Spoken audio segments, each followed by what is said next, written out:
I think the question kind of arises on your phone screen first. A story, a photo dump, a party, a trip, or just a casual Friday night get together. You see their face mid laugh, the same person that you recently had a great conversation with, the one where you felt like, okay, we kind of get each other, I think. I think this can become a good friendship, but you're not there in the photo. You're seeing it online. And so in that kind of quiet moment, that a sharp kind of specific feeling lands in your chest. It's not it's not quite anger, it's not quite sadness, but more of a hollow, kind of confusing ache that feels a little familiar. And so where does that feeling really come from? I think it's the space between what we hope a connection is and what it really is. We're taught to be friendly, to be kind, but no one ever really hands us a map for this huge unmarked territory between a nice stranger and a true friend. And so we sometimes mistake kindness for closeness, a familiar face for a safe space, and we're just left with this kind of secret sense of being let down, sometimes wondering what we did wrong. And the truth is, you probably did nothing wrong at all. You were just operating without clarity. So it's time that we kind of talk about the different layers of human connection, because understanding them isn't about being cynical. It's about saving yourself so much headache and finally seeing your social world for what it is. And so that's why we're first going to start with kind of this great friendship illusion. And there's a special kind of loneliness that I would say defines our hyper connected world. And it's this feeling of being surrounded but not truly seen. We've seen it discussed on social media plenty of times. You can have hundreds of followers, a calendar full of plans, and friendly chats with dozens of people. But at the end of the day, there's this quiet, sometimes really just emotional emptiness. This is, I would say, that great friendship illusion, being socially full but emotionally starving. And the problem isn't that you're friendless, is that we use this one single word friend for a massive range of relationships. From the person who remembers your coffee order to the person you would call when your world is falling apart, this lack of a shared vocabulary is where the hurt begins. We accidentally place the expectations of a deep, intimate bond onto a relationship that was only ever meant to be light and casual. So the answer isn't to be more popular or to try harder to be liked. The answer is to find clarity, to understand that friendship isn't one single thing, but it's a landscape with different elevations. While there's no single kind of official map or guide, just thinking about friendships and levels of intimacy, I feel can be a really great game changer. It's like finally turning on the lights in a dark room, because suddenly you can really see where everything is. You can stop tripping over your own mismatched expectations. So what I want to do is we're going to draw this map. We're going to start with the most common and most confusing layer of our social lives and just really go from there. And so this first level is the acquaintance. An acquaintance is a person you know, but not someone who I would say knows you. The connection is built on a shared context, maybe proximity, routine, convenience. You guys work together, something like that. It's the person in your yoga class, the neighbor you make small talk with when you get the mail, the person in your wider friend circle you genuinely like, but you really don't really know. The conversations are pleasant, they stay on the surface. You talk about work, the weather, maybe a TV show that you both watch, but you're not really talking about, fears or worries or secret hopes. The contact is very situational. You see them in that one specific place, and if that place disappears, you move, you change jobs, the connection usually just fades, and it doesn't end with a bang. It just dissolves. And here's the most important part, though. There's nothing wrong with this. Acquaintances make our world feel smaller, richer, and less lonely. They are the fabric of community. The ache only begins when we mislabel them. We see their consistent kindness as a sign of deep personal investment, and then feel the sting when they don't show up for us in a way that they were never meant to actually show up for us. An acquaintance is not a fake friend. They're just an acquaintance. And the disappointment is often the story we tell ourselves, born from a hope that the relationship was something more. Understanding this is the first step to freeing yourself from that quiet circle of hurt. Now, next, we have what's called the contextual friend. Now, this next level is maybe the most, I would say, emotionally complicated, especially in adult life and those of us who are transitioning into adulthood from this 19 to 30 age range. The perfect example is a work friend. This is a person who can feel incredibly deeply close. You might spend 40 hours a week with them, sharing inside jokes, kind of complaining about deadlines and leaning on each other for daily support on the job. These friendships are real, and they can be genuinely meaningful inside their context. But so many of them are what you could call context bound. The relationship is built around the shared reality of your job, the office culture, the mutual eye roll about a difficult boss or something random being said. It feels incredibly warm and supportive, but the boundaries of the friendship are often the literal walls of the office. And the signs are usually clear. I mean, your conversations almost always circle back to work. You rarely, if ever, see each other outside of that context. And when one of you leaves the company, that bond, which felt so vital to your everyday survival, starts to weaken. And it's not because of malice or because the friendship wasn't real. It's because the shared world that held it together is gone. And this is one of the most important kind of bittersweet truths of adult friendships. Some people are critically important to your daily life, and yet they never become a part of your inner life. This doesn't make the connection fake or worthless. It means it served a beautiful, kind of specific purpose in a specific chapter in your life. And letting go of the need for every warm connection to become a lifelong, all-access friendship is one of the most freeing things you can do.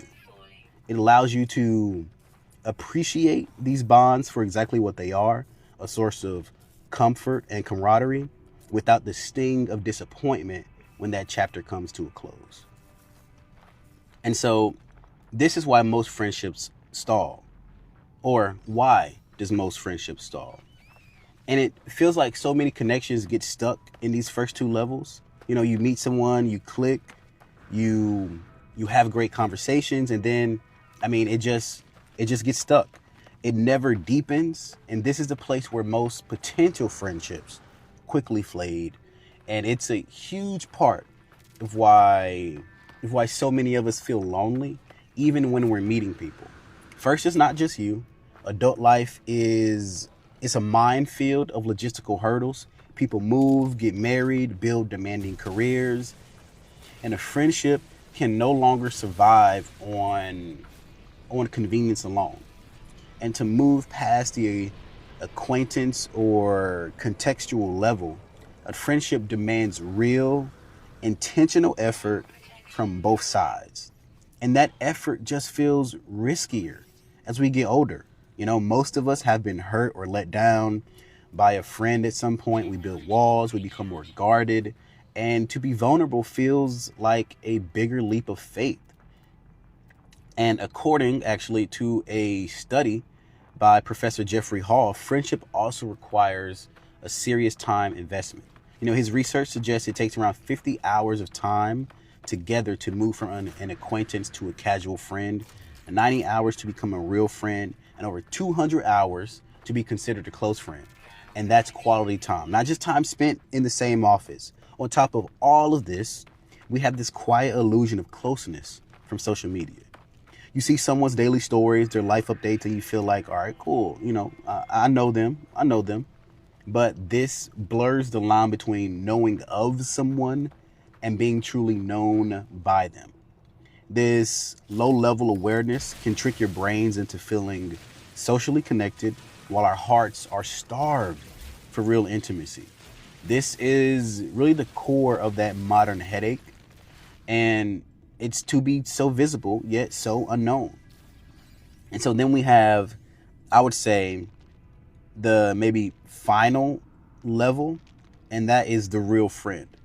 So what does this look like when a connection, finally breaks through that stall point? What makes a friend a real friend? This is where a relationship moves beyond shared circumstances and into, what someone might call it shared hearts. And it's a bond built on trust, consistency, emotional safety, and really true reciprocity. This is the person you can call when you're a complete mess and you just know that they'll pick up. A real friend knows your soul, not just your social media feed. They hear the slight shift in your tone over the phone and ask kind of what's really wrong. They can handle your raw, unedited honesty and don't make you feel bad for being vulnerable. That's a big part. In fact, the vulnerability is the foundation of that connection.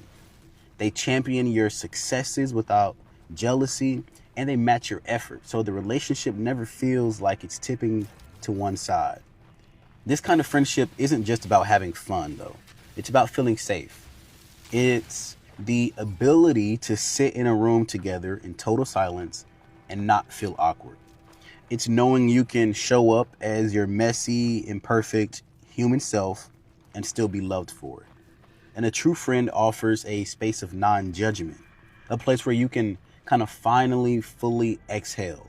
And I actually read this article or this report kind of talking about this, where this psychology noted that our social brains are naturally structured in layers. The psychologist said that we can typically maintain a core group of about 5 people in our most intimate circle, are what some would call our shoulder to cry on friends, followed by larger, less intimate layers of maybe 15 to 50 people.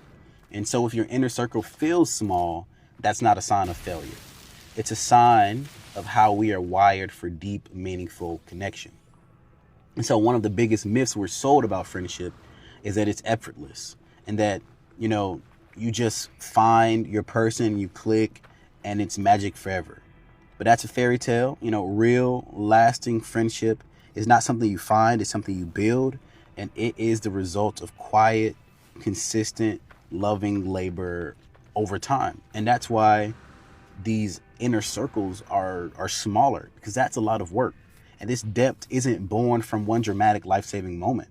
It grows in 1,000 tiny, mundane acts of reliability.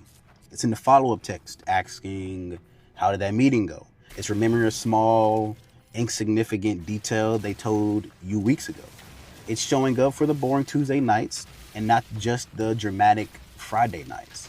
It's the courage to have the awkward, vulnerable conversation to repair the bond after misunderstanding. Trust isn't given in a single moment. It's earned in 1,000 small ones. It's the slow, steady accumulation of evidence that this person is a safe place for your heart.